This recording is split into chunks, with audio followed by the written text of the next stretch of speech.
dambalii jaalalaa.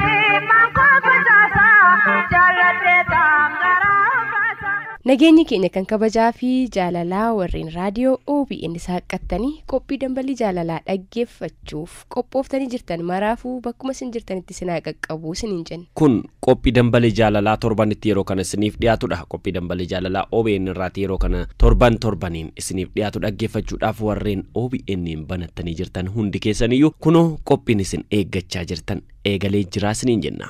Qopheessitoonni qophichaa Nimoona Naggasaa fi Obsii Filee qophii qindeeffannee mijuu mara guutannee istuudiyootti argamneeti kan nuti jirru isinirraa wanti eegamu yoo jiraate qophii keenya dhaggeeffattanii yaadaaf qeeqa qabdan irratti kennuudha. Duwwaa 22 duwwaa 860 fi 861 irratti yoo nuuf bilbiltan sagalee keessaniitiin yaada keessan nuuf kennitu akkasumas ammoo 8330 yoo fayyadamtan ammoo ergaa gabaabaatu nu qaqqaba. Ergaa gabaabaatiin yaada keessan qophii dambalii jaalalaa irratti maal jechuu kan barbaadan nu biraan gaadhaa isiniin jennaa. Qophii dambalii jaalalaa irratti qeeqas yoo qabaattan akkasumas ammoo qophiin dambalii jaalalaa akkas nuuf ta'uu qabaa jettanii yaada kennatan yoo jiraateef hin qusatina. Gama biraatiin ammoo warreen walaloof xaleeyyaan qabaa anis nan dubbatadha dabareen kan kooti karaa kamiinan isin bira qaqqabsiifadhaa warreen jettaniif djobsikebeki@gmail.com emailii keenya lakkoofsaanduqa poostaa keenyaa 2919 fi qaamaan Adaamaa dhuftanii xaleeyyaaf walaloo isin bira jiru dubbifachuu kan isin dandeessanidha. Karaa kana ammoo xaleeyyaaf walaloo isin bira jiru gama keenya qaqqabsiifadhaa isinis abbaa dabaree ta'a nama jaallattanittis waa'ee jaalala keessanii haasaadhaa isiniin jenna.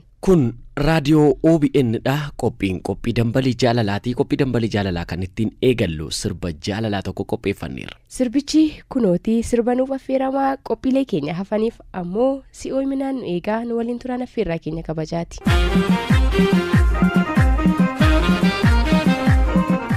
Hedduun keessan qophii dambalii jaalalaa banattanii sirba nuti isiniif affeerres dhaggeeffattanii akka kaatan homaa tokko shakkiin qabnu. Baay'een keessan ammoo qophiin dambalii jaalalaa otoo eeggattanii sa'aatiin isin jala bayee otoo sirbii sirbaa jiruufaa banattanii warreen jirtaniif kun qophii dambalii jaalalaati. Qophii dambalii jaalalaatiin mijuuwwan qophii dambalii jaalalaa har'aa keessatti isiniif dhiyeessinaa jennee qabannee jirru hundayyuu guuttanneeti kan nuti istiidiyootti argamnee jiru. Isinirraatii kan eegamu yaada keessan nuuf dhiyeessuu akkasumas ammoo hayaataan nu dhaggeeffachuu qofa. Eeyyeen mijuun keenya guutuudha. Mijuun amma kanatti isin biraan geenyu jechoonni tartiibeffamanii waa'ee jaalalaa warra wal jaallateef akka haasaanitti tartiiba qabatanii jiru. Eeyyeen mijuu walaloo jechuudha. Mijuu walaloo qophii dambalii jaalalaa har'aadhaaf qopheeffannee kunooti nu waliin tura.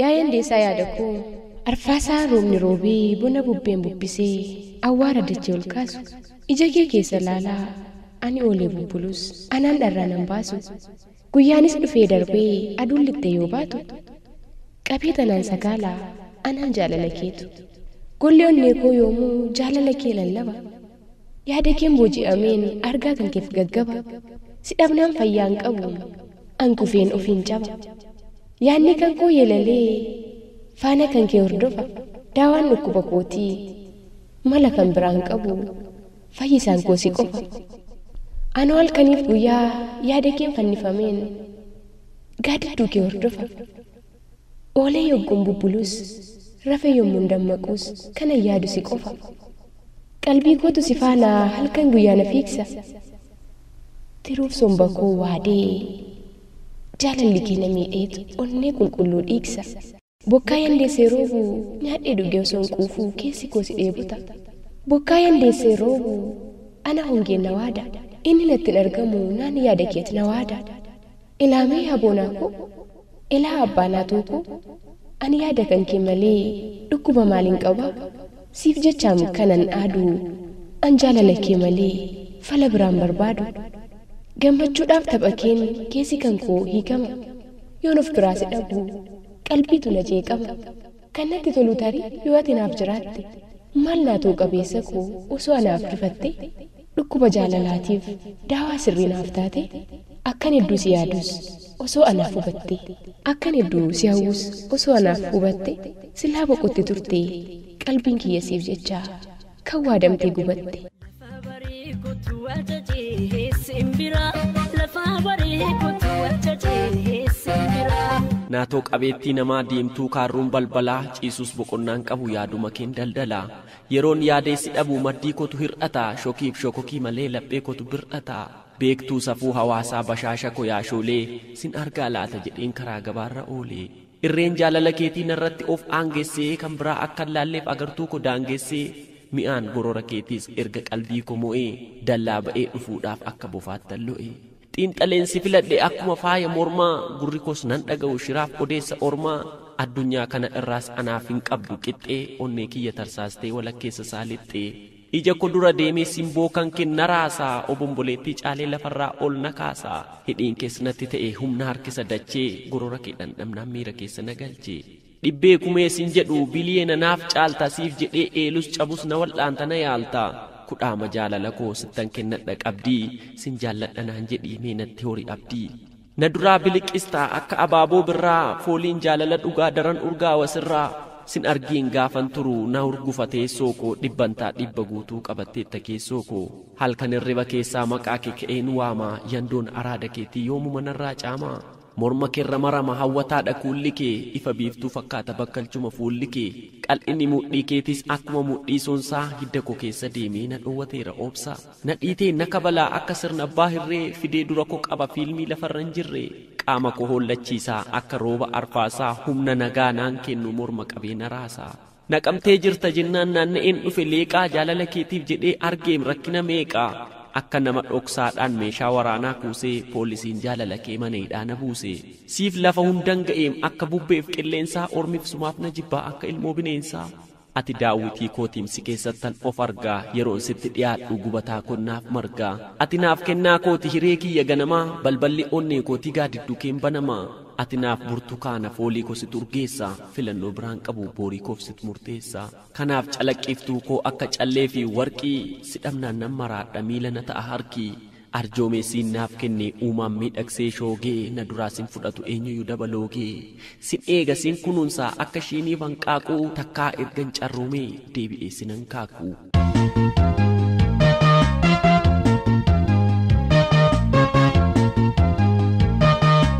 OBN irraa qophii dambalii jaalalaa dhaggeeffachaati kan jirtan mijuu walalootiin jechoonni tartiiba qabatanii yeedaleeffamanii akka waa'ee jaalalaa haasaanitti simbira qaqqabaniiti jiru isinis egaa mijuu keenya mijuu walaloo nuti simbiraan geenyeen waa'ee jaalalaa ilaaltanii isinis ammoo anis nan dubbatadha nan barreessa naman jaaladhu biyyan jaaladhu biraanin yaada koo gaadhaa jecha akka jirtan waa'u shakkiin qabna. Eeyyeen hedduun keessan kan amma dhaggeeffattan kanaatiin ol walaloo barreessuu akkasin dandeessan abdii qabna akkasumas ammoo kana caalaattis dubbifattanii bareechifachuu ni dandeessu jennee yaanna isin maarree maal eegdure gara OBN'tti qaamaan isaa ta'u karaa poostaa yookaanis ammoo namootuma OBN biraan nu ga'uu danda'u jettanii itti amantan hundattuu kennattanii walaloon keessan yoo nu bira qaqqabe nuti immoo walaloo isinuuf ergitan isiniif dubbisnaa isiniin jenna. Maarree kan dhaggeeffachaa jirtaniif ammoo yaadni keessan maali? Maaltu haa fooyya'u? Kamtu immoo haala gaariidhaan isiniif dhiyaate? Kamtu itti fufuu qaba jettu yaada keessan as gara keenyatti shaa gochaa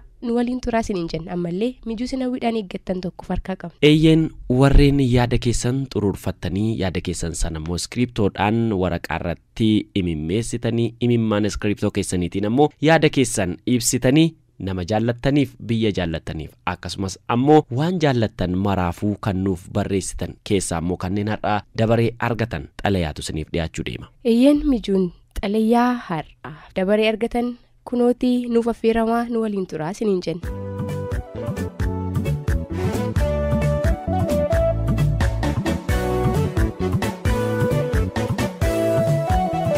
Waa'ee kan kee yeroo kamuu yaaduun dhiisu waa'ee kee buusee baaseetan yaade uumamuu kottuu gadda maal qabaa osoo waan darbe duubatti deebisanii sirreessuun danda'ama ta'ee jedheen of ceephaa ofirra gattaa'een imimmaan kololaasa garuu furmaanni tokkoyyuu hin jiru nan obsaa nan callisaa nan dagadhaa yoon jedhe qaama koo siin fiduudhaaf madaa'etu dhiiga kee anarraa muramee bayetu na jeeqee akkan sin daganneef yoomiyyuu na dirqamsiisa kanan si dagachuu danda'u gaafan ofii koo dagadhuudha gaafa lubbuun koo addunyaa kanarraa dabartee waa'ee ofii kan koo yaaduu dhiisuudha hangasitti eelaa taatee darbee lakaa quba nyaachaa osoon si argadhee jedhee osootiin gaabbiidhaan of waadaan jiraadha ati kananaaf beekuu dhiisuu dandeessa kichuu koo osoo akka jaalala siif qabuuti sirraa fagaachuu mitiiti al tokkoofuu ija koo duraan dhabamtu turte. Anatu ni kuftaa ni cabdaa jedhee barruu kan koo irratti akka killeetti si kunuunse jaalalaa ati narraa argachuu qabdus siif kennee si guddisuu qaba ture. Naaf hin mijanne naaf hin taane akkaataan itti si argadheetu kana hundumaa akkan siin raawwanne na taasise. Kanaaf hangaabbiidhaan quba nyaachaa ofirra gattaa'ee imimmaan koo lolaasaa jiraadha.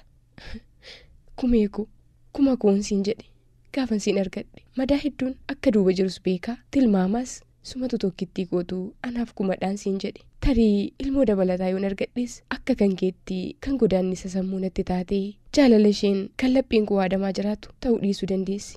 Waan hin argine mara sirratti arge akkan ta'uu hin qabne mara siif jedhee ta'e siifan namummaa koo irraa ba'e. Anu yerumanii xalayaa kana barreessuyyuu jechootatu wal na jalaa darba akkam yoon jedhe maal yoon jedhe naaf amantaa jedheen of keessatti dhiphadha.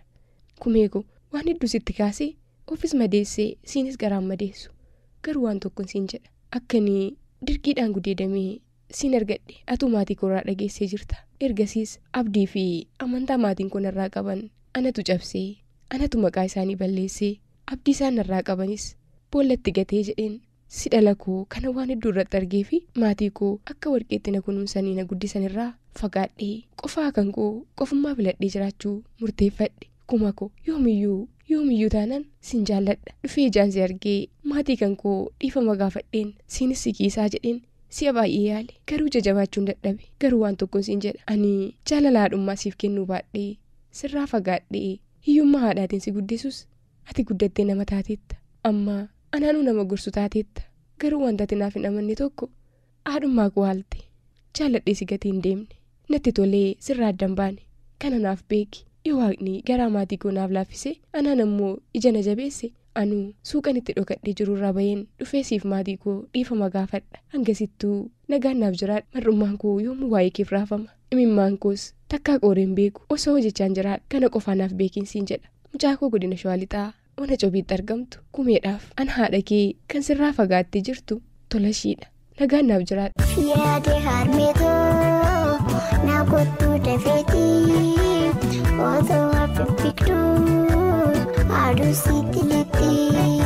Maalirraa akkan eegaluun beeku garuu jaalalli haadhaa hundumaan akka koo gubamu anuma qofa laata. Harmee koo waan hundumaa dura nagaan koo kan kabajaaf kan jaalalaa tulluurra utaalee galaanarra qaxxaamuree si'aa ga'uu kanan ittiin jedhu harmee koo adde daadhituu baqqaanaa godina Wallagga Bahaa aanaa Waayyuu Tuqaa ganda Daaloo Kumtootti argamtuufi. Harmee koo akkam nagaa keetii jiruuf jireenyi akkam ani nagaadha ofiin jechuun na rakkisa maaliif jechuu dandeessa. Harmee koo dhibee biraa qabaadhee osoo hin taane dhibee jaalala keetiin qabameen boqonnaa dhabee jira. Harmee koo ati harmee qofaa osoo hin taane abbaa obboleessaa fi obboleettii naaf taateetta. Bakka abbaan koo lubbuun isaa darbetti bakka abbaa koo buutee na guddiste. Waa'ee keef jechan dhabee mee walaloo armaan gadii kana naaf dhaggeeffadhu. Maal jedhee katabuu maalirraa jalqabu anaan na yaachisuuf kan bulte agabuu ofii agabuu bultee anaan afaan keessa ati harmee dhugaadhaa eenyuun si fakkeessa. Haadha hundumaa moo kooti adda laata harmee jaalalli kee garaa koo na nyaata oolmaati naaf oolte kumaatama caalee kanaaf waa'ee kee waan jedhu wallaalee kan kee jechan dhabaam yoo waa'ee kee kaasu jaalaluma keedha kan garaa na raasu anaaf jettee harmee waan hundumaa taate xiqqoo ishee naaf obsi gaaf tokko siin baasa yoo nagaan jiraatte. Ji'a 9 guutuu garaatti na baattee utuun hin dhalatiin soora ofii nyaattu hiddaan dhuuraan naaf falaattee jaalala naaf qabduuf waan hundaa dandeessee dhugaadha harmee koo waa'ee jaalala kee hin fixu barreessee gadameessa keetti garaatti na baattee guyyaan gaafa ga'es addunyaaf na laattee anaan na da'uudhaaf dhiiga boraafattee achi keessa ciistee erganii dhaladhee sarkatti na baattee mati yoom na dhiistee. Kanaaf waa'ee kee anoo jechan dhabee jaalala keeti harmee kan onnee koo qabee qaamonni kundumtuu maqaama kee faarsu harmee jedhanii gurra kotta saasu. Harmee eenyuun si waamuu maqaa filatamaa harmeen ga'aa miti anatti himadhu isa jaallatamaa maqaa isa jaallattu anatti himadhu ittiinan si waama mee eenyuun siin jedha eenyuunan si waama.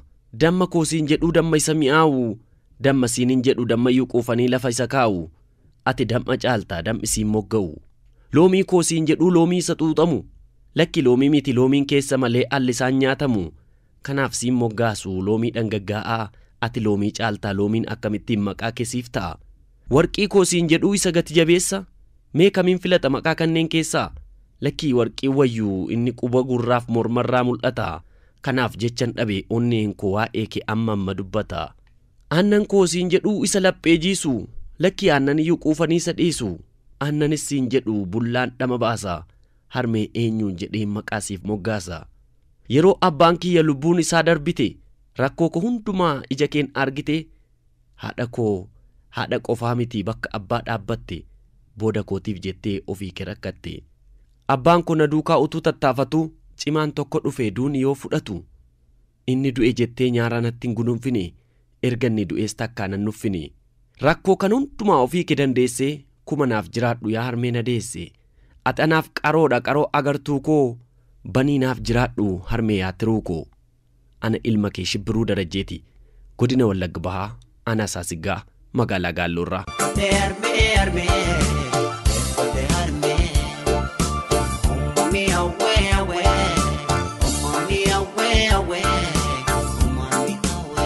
Amma dhugaadhuma osoo addunyaa kanarraa waan argamne ni argattaa.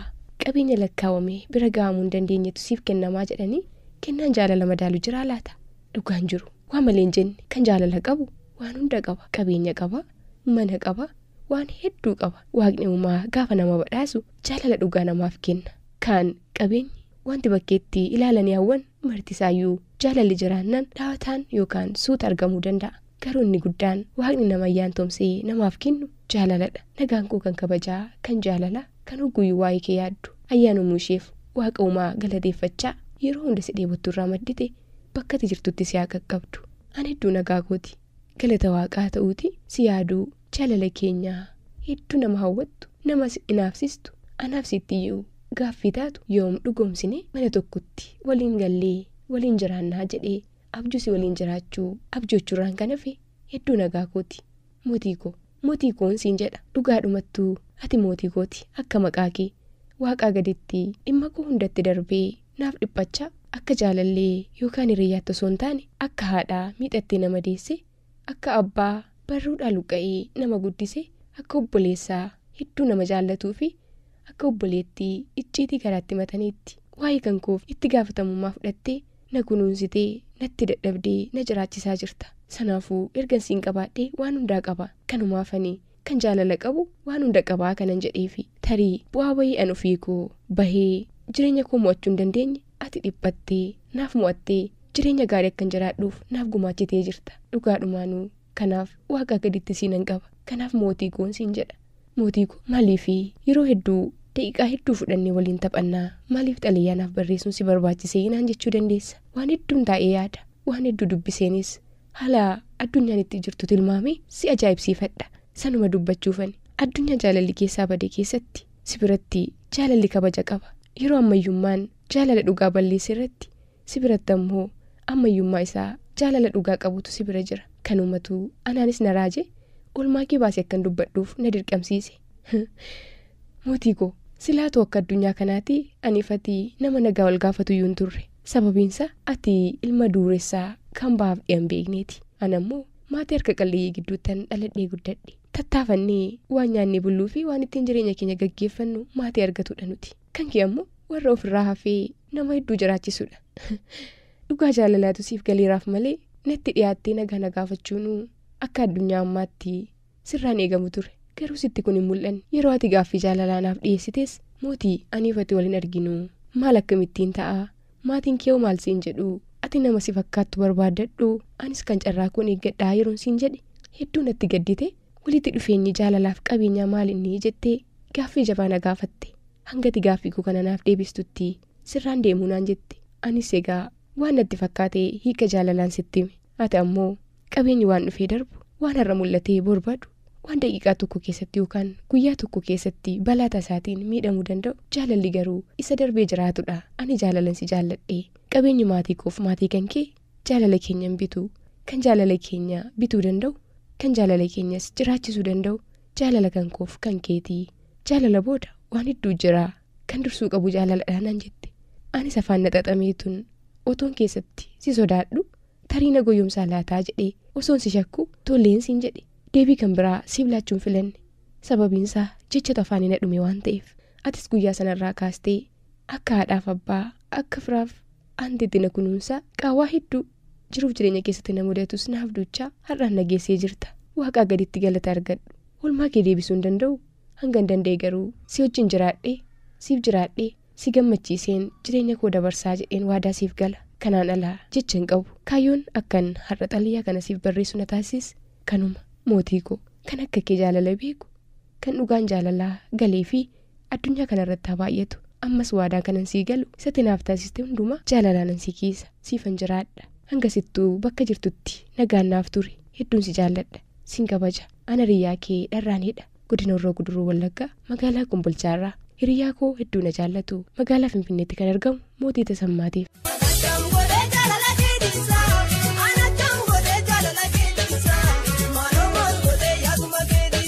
Qophii dambalii jaalalaa torbantti yeroo kana isiniif dhiyaatu kan isin dhaggeeffachaa jirtan kabajamtoota hordoftoota keenyaa sirba isin affeerree eegallee amma xalayaa isiniif dubbisnee xumuruuf deemna. Maarree anatuu xalayaa qabaa walaloo qaba biyyan jaalladhuuf akkasumas ammoo naman jaalladhuufan dubbatadha warreen jettaniif toora ittiin isin bira qaqqabsiifachuu dandeessan isin yaadachiisna. Iimeeliin keenya djobsikebeki@gmail.com karaa lakkoofsaanduqa poostaa keenya 2919 nu bira qaqqabsiifachuu dandeessu. Akkasumas ammoo qaamaan dhuftanii istuudiyootti dubbatachuu dubbifachuu dandeessu isiniin jenna. Obsii Filee fi Nimoonaa Naggasaa qophii dambalii jaalalaa har'aa akka amma dhaggeeffattan kanatti isiniif dhiyeessine. Kebeekii mul'ataa ni gulaalte. Torbanis unumatu qophii dambalii jaalalaa isiniif qabatee dhufa. Torban nagaaf jaalalaa itti jaalalaa haaraa mi'aawaa dhamdhamattan isiniif haa ta'u.